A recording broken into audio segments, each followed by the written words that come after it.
നമ്മുടെ രാജ്യം ചർച്ച ചെയ്യുന്ന ഒരു സുപ്രധാനമായ കാര്യത്തിൽ പാർട്ടി ഹൈക്കമാൻഡ് ഇന്ന് തീരുമാനമെടുത്തിരിക്കുകയാണ്. ഞാൻ ആവർത്തിക്കുന്നില്ല, അന്യന്റെ വീട് എന്നും അന്യന്റെ വീട് തന്നെയാണ്. കേരളത്തിലെ കോൺഗ്രസ് ലെജിസ്ലേറ്റീവ് പാർട്ടി നേതാവായിട്ടും മുഖ്യമന്ത്രിയായിട്ടും ശ്രീ വി ഡി സതീശനെ കോൺഗ്രസ് ഹൈക്കമാൻഡ് നാമനിർദ്ദേശം ചെയ്തിരിക്കുകയാണ്. ഒന്ന് പൊട്ടിക്കറിയാൻ നിങ്ങൾ ആഗ്രഹിക്കുന്നു അല്ലേ രാമനായരെ? അതിൻ്റെ ഫോർമാലിറ്റിയും പ്രൊസീജിയറും അനുസരിച്ച് CLP യോഗം കൂടി ഒഫീഷ്യലായിട്ട് അത് അനൗൺസ് ചെയ്യും. ആരും അറിയുന്നില്ല. എങ്ങനെയുണ്ട്? നീ തന്നെയാ. ഇതിനെ സർവാത്മന ഞാൻ സ്വാഗതം ചെയ്യുകയാണ്, സന്തോഷപൂർവ്വം സ്വാഗതം ചെയ്യുകയാണ്. കണ്ണീര് തുടച്ചിട്ട് പറ, കുറച്ചുകൂടി വിശ്വസിക്കാൻ തോന്നുന്നു.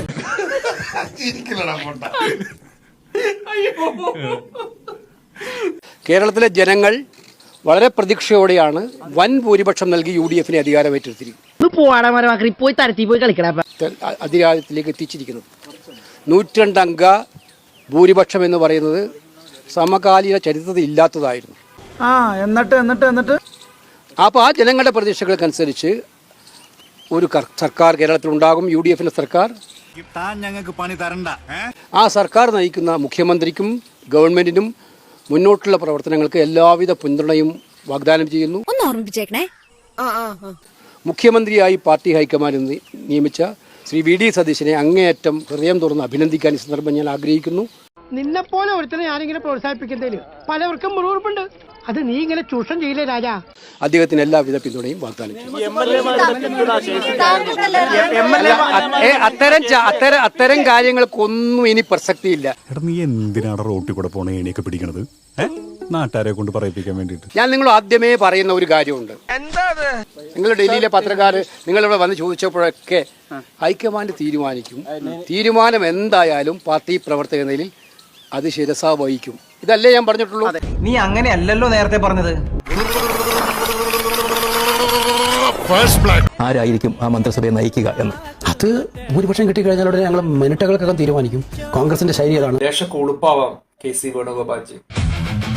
ഇന്ന് വരെ വേറെ ഒന്നും പറഞ്ഞിട്ടുണ്ടോ? താനൊരു ചക്ക തിന്നാൻ ചെന്നപ്പോ ചക്കയെല്ലാം തമ്പാനൂർക്ക് പോയെന്ന് കേട്ടു. കോൺഗ്രസ് രാഷ്ട്രീയം അറിയുന്ന എല്ലാവർക്കും അറിയാം, വി ഡി സതീശന് മുഖ്യമന്ത്രിയാവാൻ പറ്റില്ല. അങ്ങോട്ട് കിടന്ന് ഓടിയത് മെച്ചം. മുഖ്യമന്ത്രി ആരെന്നറിയാൻ നിമിഷങ്ങൾ എണ്ണുകയാണ് രാഷ്ട്രീയ കേരളം. Shri V D Satheesan. അതാണ് കോൺഗ്രസ് രാഷ്ട്രീയം. ഓടിയവന് ഒരു വിലയില്ല, അവന് കറിവേപ്പില മാതിരി എടുത്തു കളയും. ഇന്ത്യൻ നാഷണൽ കോൺഗ്രസ് എന്നെ വലിയ ഒരു ഉത്തരവാദിത്തമാണ് ഏൽപ്പിച്ചിരിക്കുന്നത്. അല്ലാത്തവര് അവിടെ നിന്ന് വന്നിറങ്ങും. അത് നിങ്ങക്ക് ഊഹിക്കാം ആരാന്നുള്ളത്.